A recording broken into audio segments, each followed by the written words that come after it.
And welcome to Spectrum News. I am Rachel David White, coming to you live from Uyo, the capital city of Akwa Ibom State. Let's take a look at the headlines. President Tinubu holds bilateral with Angola President Mano Abba Yusuf to appeal judgment sacking him as Kano State Governor. Plus, UK charges 5 Bulgarian nationals over espionage for Russia. We'll bring you details of the stories and many more in a moment.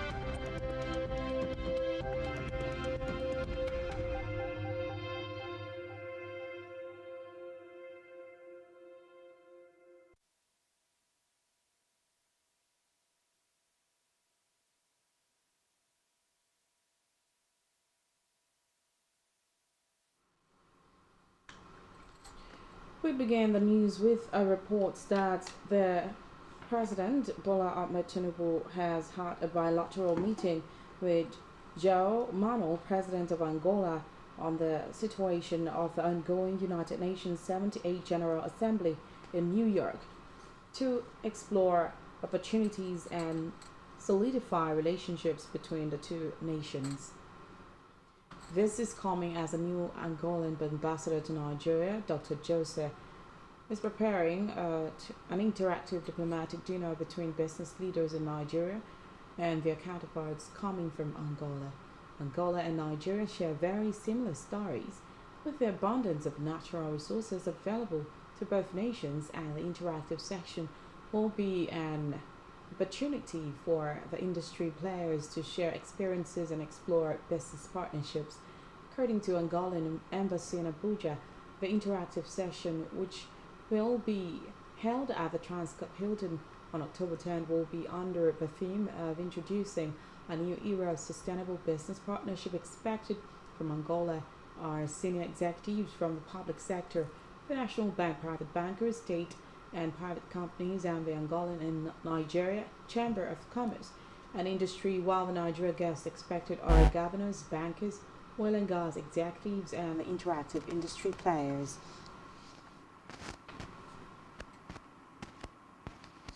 Elsewhere, President Bola Tinubu has advised Nigerians in the United States to rise beyond failure by adopting a new mentality for success in all aspects of life. Tinubu made the remarks during a presidential town hall meeting with Nigerians in the diaspora, New York. He also expressed satisfaction with the behavior of Nigerians who have continued to flourish in their chosen sectors in their host nation. The president, who praised efforts to educate out-of-school children, a healthcare program, and the need to reduce poverty, stated that Nigeria is a blessed nation and urged Nigerians to embrace one another, emphasizing that there should be no sentiment and discrimination among them. In the meantime, President Tinubu rang the closing bell at the Nasdaq stock market in New York as he called on the United States business community to invest in Nigeria's bubbling markets. The president, who is attending the ongoing 78th session of the United Nations General Assembly, was accompanied to the bell ceremony by the president of the U.S. Africa Business Center at the U.S. Chamber of Commerce, Scott Esner. The closing bell ceremony, held at the 7-story tower of Nasdaq headquarters in New York, signifies the end of the trading session. Elsewhere, the president has described his wife, First Lady Oluremi, as a strong pillar in his journey to success as she marks her 63rd birthday. In a professional message, the president said he had enjoyed the delightful family, political and business life with the First Lady. Tinubu said their bond grew stronger through thick and thin, noting that their love and commitment to each other had only deepened with time. He prayed that God continue to guide and guard the First Lady and bless her with good health and longevity. Away from that, the presidency says the Chinese construction company China Civil Engineering Construction Corporation Limited, CCECC, has committed to the completion of the Abuja Light Rail project in 8 months. This is according to a statement by the Senior Special Assistant to the President on Media and Communications Office of the Vice President, Stanley Mbocha. The statement noted that the promise was in line with the determination of President Bola Tinubu's administration to enhance infrastructure development across the country.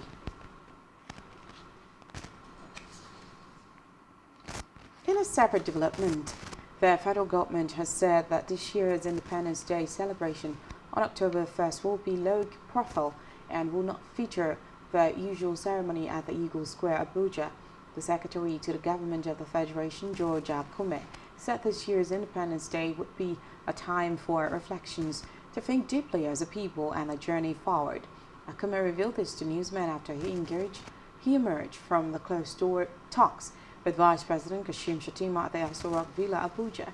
The former Minister of Special Duties, who was allegedly reluctant to reveal the full details of issues discussed, said it bordered on plans for the Independence Day.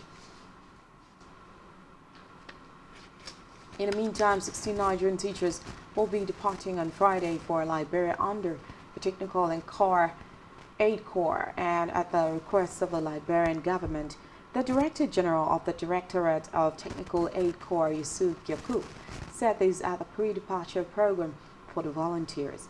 Yakub, while stating the volunteer teachers were picked after a rigorous and painstaking process, congratulated the successful candidates and charged them to be good Nigerian ambassadors in Liberia. The Director General also hinted that another batch of volunteers will be deployed in the next 2 weeks. According to him, there were lots of requests on the table from African, Caribbean, and Pacific countries asking for volunteers from Nigeria.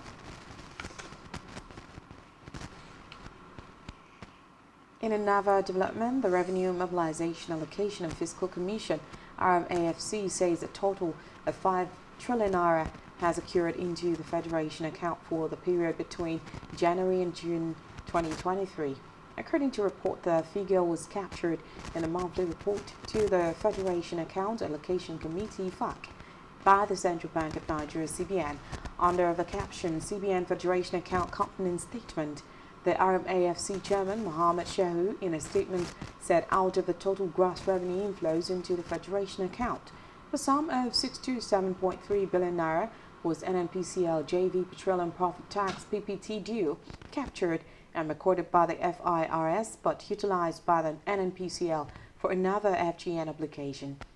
According to the statement, the Nigerian Upstream Petroleum Regulatory Commission remitted a sum of 823.5 billion naira, while the Federal Inland Revenue (IRS) met a gross collection of 3.658 billion naira, but remitted 3.28 billion naira, retaining the difference as cost of collection.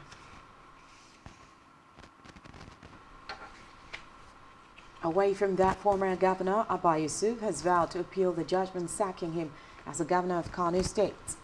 While the All Progressives Congress APC's Nasiru Gawuna was declared the winner of the March 18th election by the Kano Governorship Election Tribunal, the New Nigeria People's Party and NPP flag bearer in the exercise claimed the judgment is a misapplication of the law.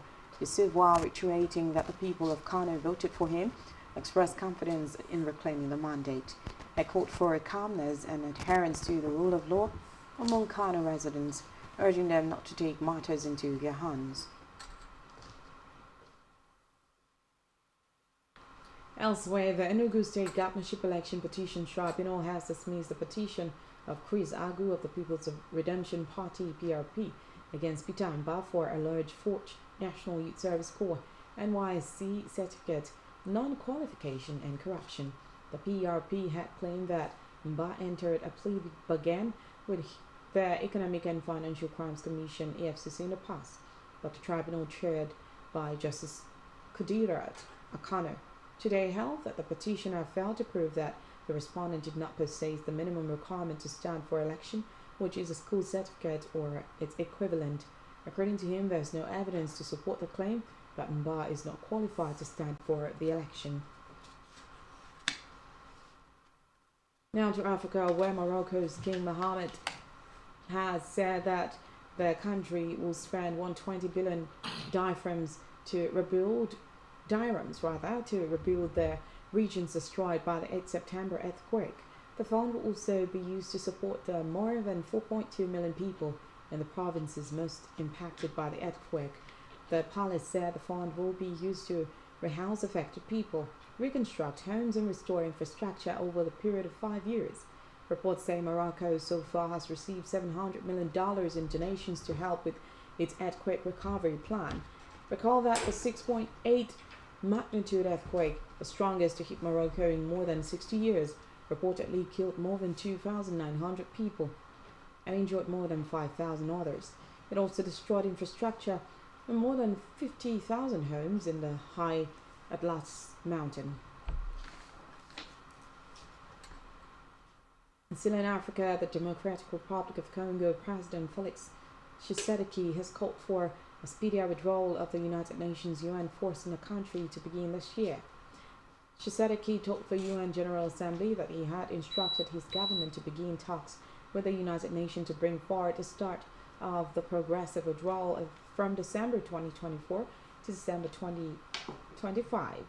The Congo president said the mission, known by the acronym MONUSCO, had failed to bring peace in the country despite being there for about 25 years, noting that it was illusory and counterproductive to continue to cling to efforts to maintain peace.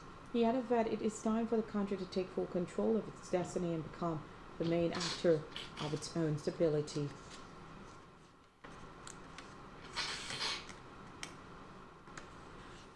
On a foreign scene, the Metropolitan Police are investigating 5 Bulgarian nationals charged with conspiracy over suspected espionage for Russia. Reports say Orlin Razov, Bizar Zambazov, Katerine Ivanova, Ivan Stoyanov, and Vanya Gabarova will appear at Westminster Magistrate Court on Tuesday. The Bulgarian nationals are accused of conspiring to gather information that would be useful to an enemy between August 2020 and February 2023. According to a report, the defendants are alleged to have worked in an operational spy cell for the Russian security services and that this work involved conducting surveillance on targets. They are accused of working on active operations in the United Kingdom and Europe and collecting and passing information to the Russian state.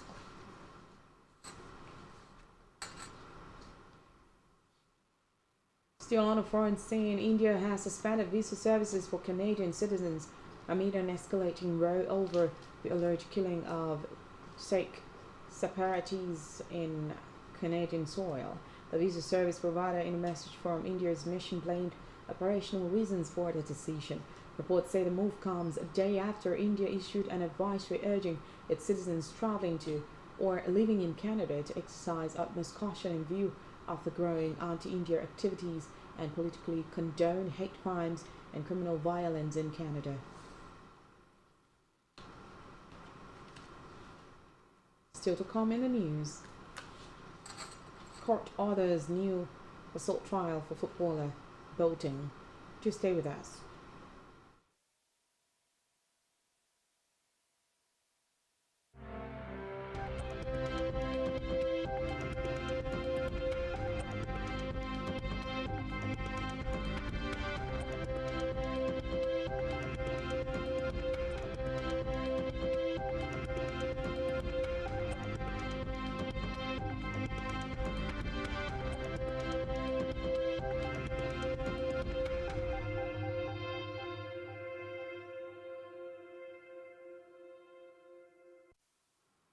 Welcome back and many thanks for staying with us. Over now to our business news. On our business news, the Minister for Budget and Economic Planning, Abubakar Bagudu, has said that Nigeria loses $1.5 billion of its gross domestic product GDP every year due to micronutrient deficiencies to combat malnutrition. The minister called for coordinated efforts to ensure a swift response with expected positive outcomes. The minister made this disclosure while speaking at the 53rd Annual General Meeting and Scientific Conference of the Nutrition Society of Nigeria in Abuja.